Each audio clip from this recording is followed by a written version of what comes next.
So, as I told you that I will be recording my life story about how I grew up in Uganda, and after the war, when we were in Jinja, of course, I was given birth when I was in Jinja.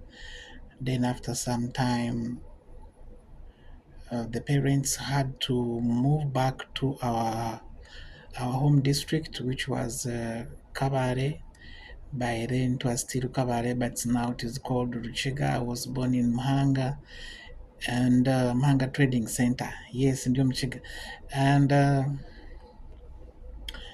it was not easy. They tell us that when they came back, they had to begin from zero. And we he had to move to a different kind of business. He was a medical doctor. Of course, he tried to enter into a different clinics. Maybe he can begin his or something like that, but it was not possible because he never had the capital. And so, what the grandfather did for him, he told him if he can join him in the same business. By then, our grandfather was selling second-hand clothes for men, the jackets, the trousers, and the suits in different markets. They would move to different trading centers where there are open markets, and he would go with the father to go and sell clothes. And so somehow we survived like that. We grew up like that. I remember in nursery, we were not doing badly. I actually went to nursery school for your information. And by around there, between 1970 and 1980, it was not easy to find many children from poor background, maybe going to nursery schools. Most of the children would begin when they're already 7 or 8 years old to join the primary section. But for me, I thank God I was able to begin from nursery, where we had a house helper who would take us to the nursery section. It was not far. We would walk there and she would escort us there. We carry our food, we carry our juice. It was a good beginning, I remember. And we were there was the only storage building in Mahanga. I don't know whether it is still there.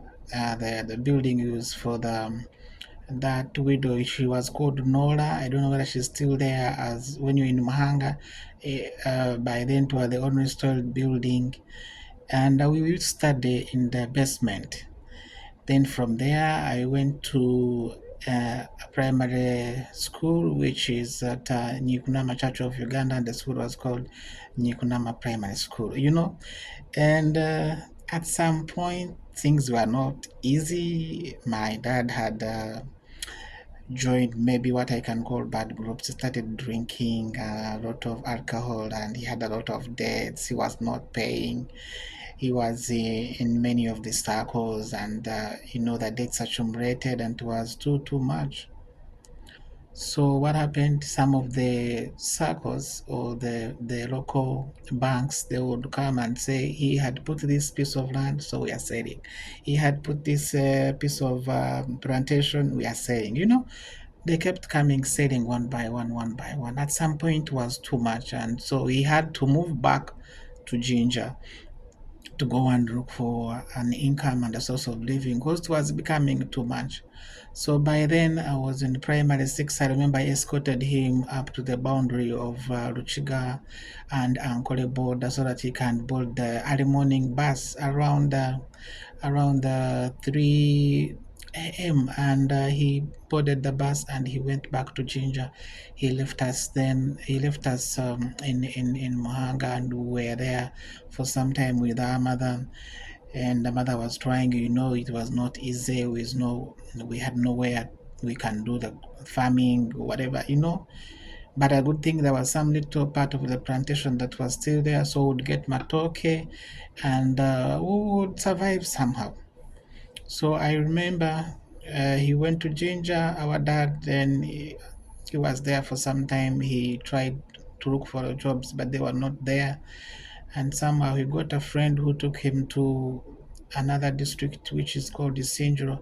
So he found himself in Kavianda working for a Catholic church as a medical personnel there, and they had a private dispensary. So we somehow my mother had to move to join him in Kavianda, and for us as children, we were left alone in the house.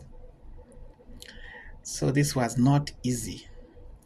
We became a child-headed family.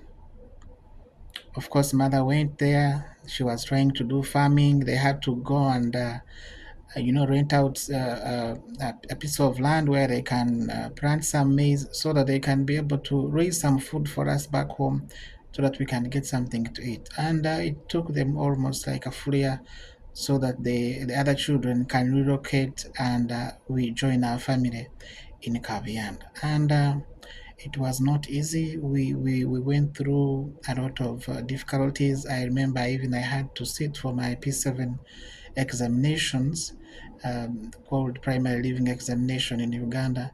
And you would go to school, then you come back, and there is no lunch, or you had cooked food maybe that was for supper, and then you come and eat food which stayed overnight. Basically, you would eat cold food. You know that kind of lifestyle going to school, like you're not feeling warm, and you know probably how it can be cold, and when you don't eat food the whole day, how you can feel. But somehow we survived. I did my primary living examinations. By God's grace, I passed. And when I passed, I told my dad I had passed. I had to join secondary school for the first time. I think I was staying with the other two siblings.